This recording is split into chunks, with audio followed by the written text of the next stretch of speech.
자, 같이 한번 읽어볼까요? 읽겠습니다. 내 딸아, 여호와께서 내게 복 주시기를 원하노라. 내가 가난하건 부하건 젊은 자를 따르지 아니하였으니 내가 베푼 인애가 처음보다 나중이 더하도다. 아멘. 자, 룻기는 4장밖에 되지 않습니다. 빨리 만질 것 같죠? 근데 다 들어봐야 또 된다 그러죠. 하여튼 최대한 빨리 덥고 이러는데 빨리 마치도록.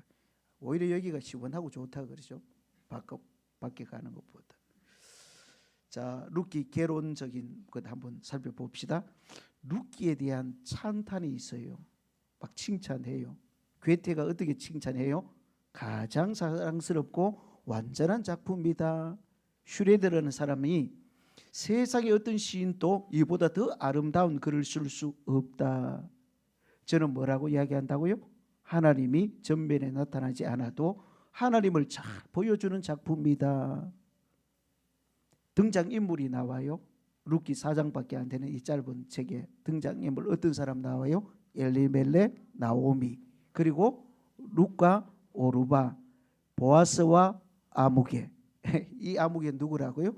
기업 물을 앞에 있었던 사람, 앞선 사람. 이름이 안 나오니까 아무개. 자, 그런데 누가 진짜 중요한 등장인물이라고요? 무대 뒤에서 모든 것을 인도하시는 그분은 누구라고요? 하나님이시다. 자, 명칭, 룻기 명칭. 룻기는 남편이 죽은 후에 가부인 시어머니 나오미와 함께 베들레헴으로 이주한 모압 여인 룻의 이름을 붙인 명칭이 룻기. 자, 룻은 다윗 왕의 증조 할머니가 되므로 예수님의 조상이 됩니다. 다윗 왕의 룻이 뭐라고요? 증조 할머니. 보아스가 오벳을 낳고 오벳이 이새를 낳고 이새가 다윗을 낳았더라. 이렇게 되는 겁니다. 4장 21절에 보면 그렇게 딱 나와요. 족보가 그렇게 된다고요. 그래서 바로 룻은 다윗 왕의 증조 할머니가 되는 겁니다. 역사적 배경은 어떨까요? 1장 1절의 말씀을 보면 사사시대다 그래요. 사사시대 알죠? 사사기를 배웠잖아요. 사사시대는 어떤 시대였다고요? 혼란과 불안의 시대. 오늘날의 시대를 보는 듯하죠. 하나님의 백성이 출애굽할 때 전능하신 하나님을 체험했지만 사사기를 거치면서 우상을 숭배하는 죄악으로 푹 빠져 있을 때 사사기는 또한 전쟁과 회개 등의 어두운 그림을 다루고 있는 책이 사사기였지 않습니까? 바로 그 사사시대입니다. 이 룻기의 이야기가. 평범 속에 빛나는 신앙의 향기. 룻기는요, 평범한 삶을 살아가는 일반인에게 일어나는 평범한 이야기를 통해서 하나님의 사랑에 대해서 우리에게 보여주는 책입니다. 그런가 하면 두 번째, 진정한 신앙의 향기란 일상의 평범한 삶 속에 빛을 발휘해야 된다. 우린 특별한 것만 기다리지만 아니에요. 일상에서 믿음이 있어야 되고 일상에서 빛을 발해야 된다. 성경은 위대한 인물만의 책이 아닙니다. 한 사람의 잔잔한 삶의 이야기도 나옵니다. 이를 통해 역사하시는 하나님의 이야기가 룻기입니다. 자, 두 여인이 중심이죠. 극심한 공경 속에 평안과 보호를 얻는 나오미, 그리고 시어머니의 하나님을 굳게 믿고 하나님의 축복의 대상이 된 룻, 이 두 여인이 중심이에요. 자, 하나님의 이름 여호와라는 이름이 18번 나옵니다. 18번. 여호와는 어떨 때 쓰여진다고요? 자신의 백성과 언약을 맺으시고 약속을 꼭 지키시는 신실하신 하나님을 드러낼 때 여호와라는 이름을 쓰십니다. 자, 하나님은 비록 기근 그리고 남편 그리고 아들들의 사별이라는 아픔을 허락하지만 고통의 자녀들을 어떻게 하나님의 은혜로 인도하시는지를 보여주는 겁니다. 자, 룻기에서는 하나님이 전면에서 구체적으로 일을 하지는 않지만 모든 일 가운데 하나님의 손길이 함께하는 것을 보여주고 있습니다. 자, 여기 보면 구속하다, 기업을 무르다 이런 이야기잖아요. 기어 무르다 구속하다 그 동사 가을이라는 동사가 20번 나옵니다. 20번. 한 가족의 구성원이 다른 가족의 구성원을 보호할 의무를 보여주는 가족법에서 나오는 단어인데 이건 어떨 때? 첫 번째, 가족의 재산을 무르거나, 두 번째, 종으로 팔린 자신의 형제를 자유롭게 할 때, 그리고 세 번째, 자기 친족을 죽인 살인자에게 복수할 때 보호자가 되어야 된다. 자, 이런 보호자가 되는 가까운 친족을 뭐라고 이야기한다고요? 뭐라고 이야기한다고요? 다 써놨는데 고엘 이렇게 말해요. 고엘. 자, 이런 보호자가 되는 가까운 친족을 고이라 하는데 형제 없는 룻의 경우에 먼 친척인 보아스가 룻과 결혼을 하는 겁니다. 이게 기업을 무르는 거고 구속하는 거다. 구약 성경을 보시면요, 여호와 하나님이 이스라엘 민족의 고엘이 되는 겁니다. 의미들을 알겠죠? 하나님이 고엘이 되는 거예요. 하나님이 자기 백성과 세운 언약에 충실한다 그 말입니다. 자, 중요한 단어가 나와요. 룻기에. 어떤 단어라고요? 헤세드. 좀 들어봤죠? 히브리어 헤세드. 어떤 뜻이라고요? 자비함, 인자함. 이건 인자하심이죠. 인자하심. 여기 영어로 적어놨잖아요. 헤세드라는 단어가 1장 8절에도 나오고요. 그 다음에 2장 20절에 나오고 3장 10절에 3번 나옵니다. 하나님의 신실한 보호와 하나님과 나누는 따뜻한 교제를 헤세드 이렇게 말합니다.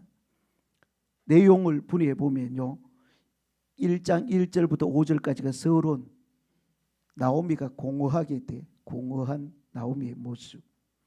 두 번째, 모압에서 돌아오는 나오미. 세 번째, 추수밭에서 누가 만난다고요? 룻과 보아스가 만나요.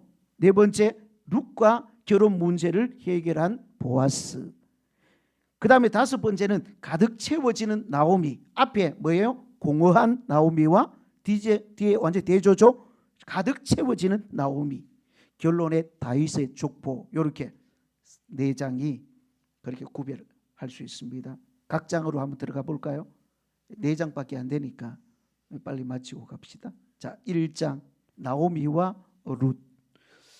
1절을 보시면 뭐라고 나온다고요? 사사들이 치리하던 때 그 땅에 뭐가 들었다고요? 흉년이 드니라. 룻기의 배경 그림이 어떠한가 하면 정치적으로 어땠다고요? 사사들이 치리하던 때에 혼란의 시대지, 어둠의 시대지, 삶의 영역에 우상 숭배, 심판, 그리고 또 전쟁 이런 것들이 막 왔다고요. 근데 사회적으로는 어땠대요? 그 땅에 흉년 들었다. 정치적 뿐만 아니라 사회적으로도요, 이런 상황이었다 이렇게 말하는 겁니다.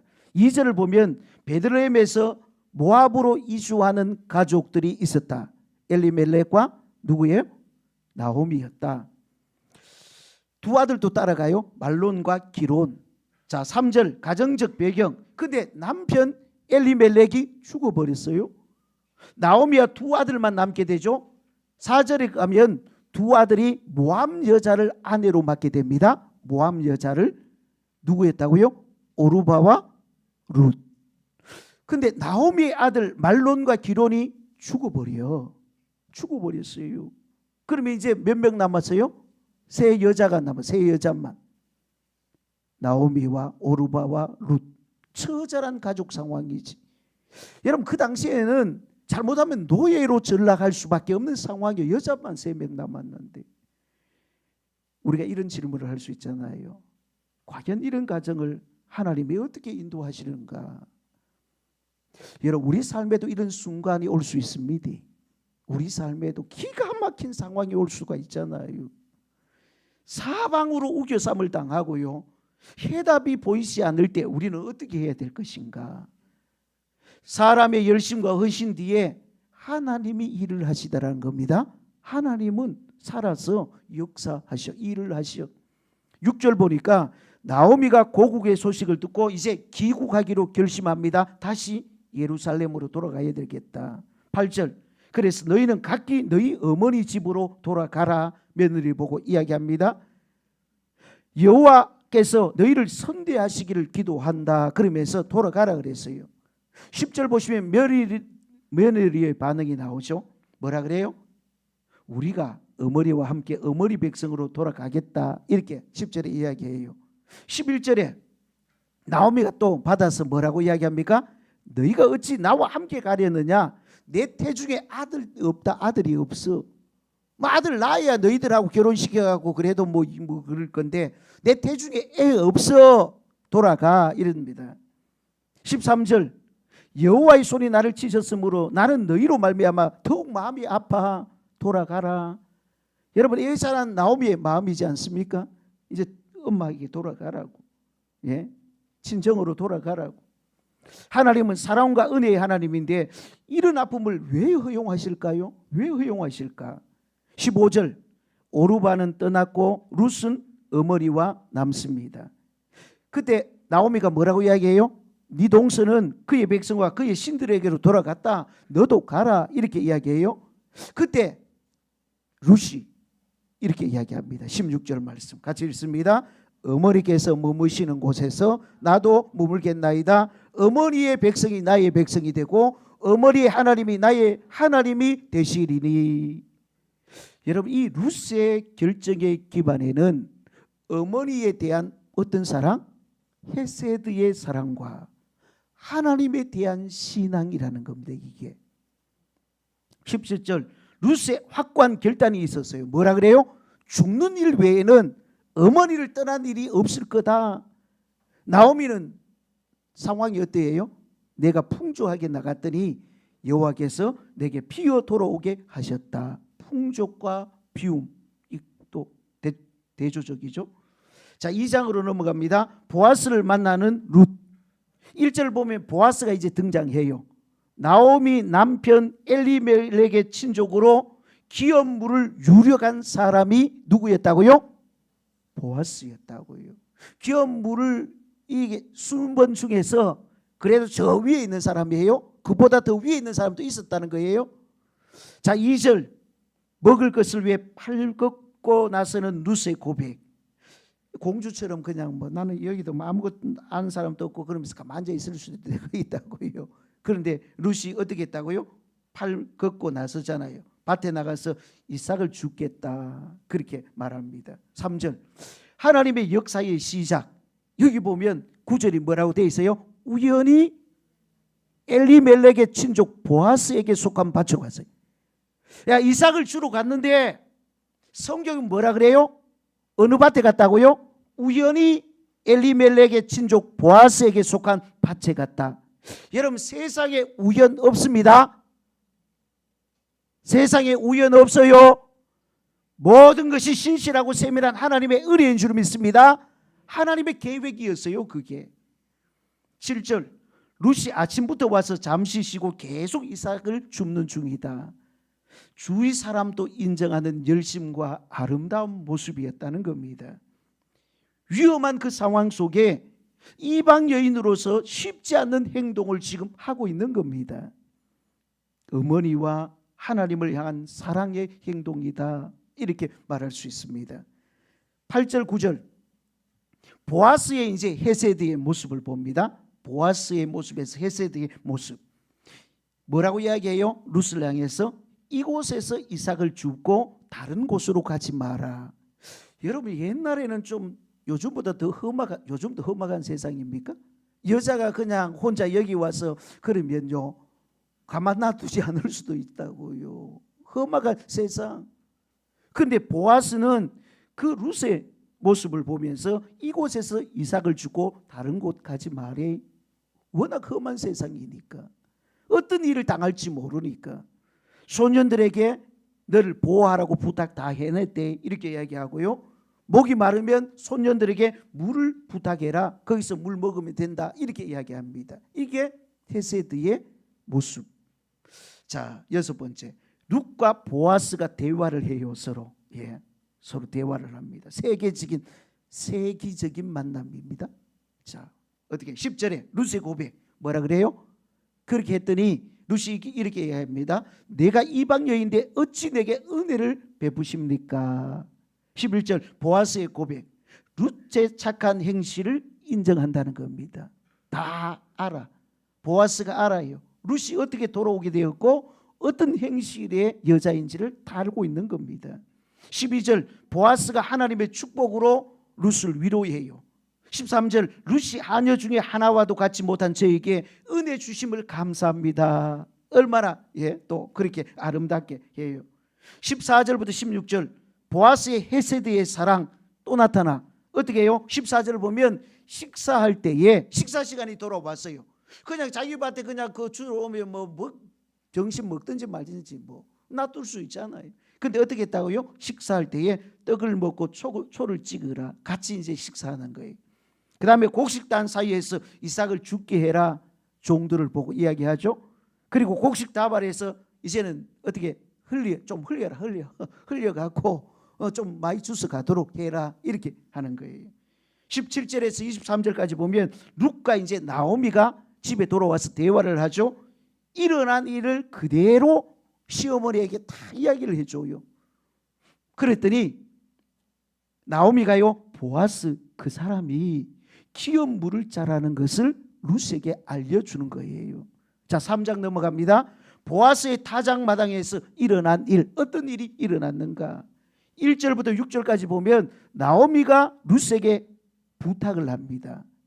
어떻게 이야기했느냐면 보아스의 타작마당에서 그가 눕는 곳에 누워라. 발치에 누워라.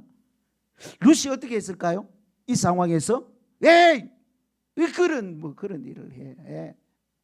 다 때려치웁시다. 난 집에 갑니다. 이렇게 안 해. 이 부분에 대해서 깊이 엄마가 시어머니가 전체적으로 다 이야기한 기업 무르는 법 이런 것들을 다 이야기하는 겁니다. 우리 이제 이 집이 계속 이어지기 위해서는 이게 필요하다고 다 설명했을 거예요. 그렇죠? 그래서 거기에 대해서 이제 룻이 다 받아들이는 겁니다. 뭐라고 이야기합니까? 어머니의 말씀대로 다 행하겠습니다. 위험하고도 어떻게 보면요, 불신실한 일로 아이 어떤 여자가 이 발밑에 와갖고 야단이야 이러면서 나가 이럴 수도 있잖아요. 그렇죠? 그런 상황이 정숙하지 못한 이 여자가 누구야 이래갖고 막 소문내고 그럴 수도 있잖아요. 지금요. 근데 룻은요 이런 모든 것을 생각하면서 시어머니의 명령대로 다 행했다 이러잖아요. 시어머니 명령대로 다 행했다. 7절부터 13절까지 보면 보아스가 룻을 발견해요. 자다 보니까 누가 밑에 발밑에 있어 발견하게 되죠. 10절 보아스의 고백 한번 들어볼까? 같이 읽어볼까요? 읽겠습니다. 여호와께서 내게 복 주시기를 원하노라. 내가 가난하건 부하건 젊은 자를 따르지 아니하였으니 내가 베푼 인애가 처음보다 나중이 더하도다. 11절을 보면 네가 현숙한 여자인 줄 성읍 백성이 다 안다. 그 상황이 이제 발각이 됐어. 이제 여자가 있으니까요. 그래 그 상황들에 대해서 이야기를 나누면서 왜 그렇게 했는지를 다 이제 알니까 이게 기업 물을 법에 대한 것 나오미가 이야기하고 이 모든 것을 알게 되었으니까 네가 현숙한 여자인 줄 성읍 백성 다 안다. 룻을 충분히 이해하는 보아스라는 겁니다. 12절 13절 그래서 기업 무르는 일에 대해서 잘 설명을 해줘요. 룻에게 또 엄마 시어머니도 설명해 줬지만 이제 누가요? 당사자인 보아스가 룻에게 잘 설명을 해줘요. 그리고 이제 집으로 돌아오죠. 룻이 시어머니에게 일어난 일을 다 이야기해 줘요. 그랬더니 이렇게 이런 일이 생겼습니다. 이랬습니다. 자, 4장 이제 넘어갑니다. 마지막 장입니다. 기쁘죠? 오늘은 좀 일찍 끝나겠다 그런 생각이 들잖아요. 4장 5장을 하려고 해도 없어. 4장이 끝나버리니까. 보아스와 룻의 결혼이 나오는 겁니다. 1절부터 6절까지 보면 보아스가 기업 물을 사람을 만나서 단판을 지어요. 어떻게 해요? 자기보다 더 기업 물을 순번이 앞선 사람을 찾아가는 거예요. 어떻게 할래? 이랬더니 난 그거 책임 안 지겠다. 나 안 한다고. 나 그거 안 해. 땡. 그래서 그 사람 탈락. 그럼 이제 누가 해야 돼요? 보아스가. 자, 보아스와 룻의 결혼이 나옵니다. 보아스가 룻을 맞이하여 어떻게 해요? 아내로 삼고. 여러분, 하나님께서 그에게 결혼했더니 임신하게 하고 아들을 낳았어요. 누굴까요? 오벳이 태어난 거예요. 오벳. 그래서 15절을 보면 너를 사랑하며 7 아들보다 귀한 내 며느리가 낳은 아들 이러잖아요. 며느리가 낳은 아들. 예. 여러분, 룻의 아름다운 이름을 잘 기억하시기 바랍니다. 우리 서리는 룻을 좋아한대요. 룻을 좋아한대요. 아니 다른 여자 생각 안 나 이랬더니요. 그 있잖아, 죽으면 죽으리라. 그것도 좋아하지만 룻을 좋아한다 이랬어요. 예, 룻을 좋아한다. 18절부터 22절. 베레스부터 다윗까지 10대요, 10대. 완전한 숫자를 의미해 그 10대를 딱 적어놨잖아요. 룻은 다윗의 증조 할머니가 되고 결국 예수님의 조상이 된다. 여러분, 룻기에서 얻은 교훈만 하고 이제 마칩니다. 어머니를 소중하게 여긴 며느리의 사랑과 섬김. 여러분, 아이들이 부모님을 소중히 여기고 섬기도록 해야 됩니다. 이거 잘 교육을 해야 돼요. 애들이 부모 소중히 여기고 섬겨야 돼. 잘 섬겨야 돼. 왜요? 2번에 뭐라고 적었어요? 눈에 보이는 부모님은 보이지 않는 하나님의 통로다. 여러분, 어떻게 생각해요? 눈에 보이는 부모를 잘 못 섬기면서 눈에 보이지 않는 하나님 잘 섬기겠다? 거짓말입니다. 거짓말이에요. 여러분, 눈에 보이는 부모님은 보이지 않는 하나님의 통로야. 그래서 어떻든지 부모님을 잘 섬겨야 된다고요. 여러분, 어머님의 말씀에 절대적으로 순종하는 룻의 모습을 잘 보십시오. 자, 두 번째, 나오미의 하나님을 따라가는 룻의 결단. 인간적인 상황 바라보지 않아요. 자신의 유익 구하지 않고 하나님을 향한 신앙을 따라가는 룻의 모습을 볼 수 있습니다. 이것 잘 기억하셔야 돼요. 자, 세 번째, 보아스의 아름답고도 성숙한 신앙적인 판단과 행동. 룻을 향해서 베푸는 사랑과 보호, 헤세드의 그 사랑. 기업 물을 권한을 위해서 책임과 지혜를 바라는 사람. 그의 행동은 결국 하나님의 은혜를 입게 되는 겁니다. 여러분, 이건 누가 해도 해야 될 일이야. 그래야 한 가문이 끊어지지 않게 되고, 이건 기업 물을 자가 꼭 나타나서 해야 될 일이라고요. 자, 네 번째는 비어있음. 아까 봤죠? 비어있어. 아무것도 없어졌어. 남편, 자식 다 죽었어. 그 아픔으로 시작한 나오미가 나중에 채워짐에 감사의 고백을 들고 있습니다. 여러분, 나를 나오미라 하지 마라. 나오미가 무슨 뜻이래요? 희락. 맞아요. 그 밑에 보면 희락. 근데 마라는 무슨 뜻이에요? 괴로움. 이래. 괴로움. 그 밑에 괴로움 돼 있어요. 괴로움. 여러분, 나오미라 하지 마라, 말하라 하라. 여러분, 비어 있음에서 결국은요, 이게 회복된다고요. 결국은 누구를 안고? 오벳을 안고 키우는 양육자가 되었다는 사실입니다. 삶이 비어 있다고 생각할 때에 하나님의 은혜가 임할 수 있는 기회인 줄 믿습니다. 아무것도 없다고요? 이젠 끝이라고요? 아니야. 하나님이 끝이라 하지 않으면 끝난 게 아닙니다. 절대 끝나지 않았어. 빈 그물을 너무 두려워하지 마세요. 낙심도 마세요. 하나님이 채울 수 있는 기회라는 거 믿으시기 바랍니다. 하나님이 채워주면 되잖아요. 우리의 신앙적인 행동이 필요할 뿐이에요. 우리의 믿음이 필요하지. 비어있는 것 보고 이제 끝이다 아니고요. 그때 우리의 믿음이 진짜 필요한 거예요. 다섯 번째, 무대 뒤에서 모든 것을 인도하시는 분이 누구라고요? 하나님이십니다. 아픔을 이 가정에 허락했지만 이 한 가정을 인도하시는 하나님의 사랑을 룻기를 통해 볼 수 있지 않습니까? 앞에서 하나님이 보이지 않는다고 힘들어하지 마시기 바랍니다. 하나님은 우리를 어떻게 하신다고요? 업고 가시는 분이시다고요. 옛날에 어떤 분이 그랬다잖아요. 예? 발걸음 보니까 내 발걸음 하나님 발걸음, 예수님 발걸음 할까요? 그 발걸음이 있는데 진짜 어렵고 힘들 때는 발걸음이 하나밖에 없더라는 거예요. 그래 막 따졌잖아요. 예수님 이렇게 힘들고 어려울 때는 나를 멀리 떠나 있었습니까? 이랬더니 뭐라 그랬다고요? 예수님이 네가 너무 어렵고 힘들어서 쓰러졌을 때 내가 네 업고 갔다 이가.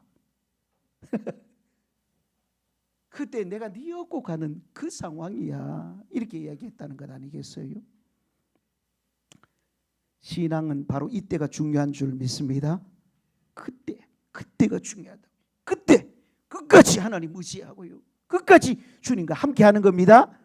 자, 6번째, 일상의 삶 속에 하나님과 깊이 교제하고 동행하는 삶이 중요합니다. 평소 삶 속에 하나님을 열심히 믿고 추구하고 그의 사랑을 깊이 나누는 삶을 살아갈 수 있기를 바랍니다.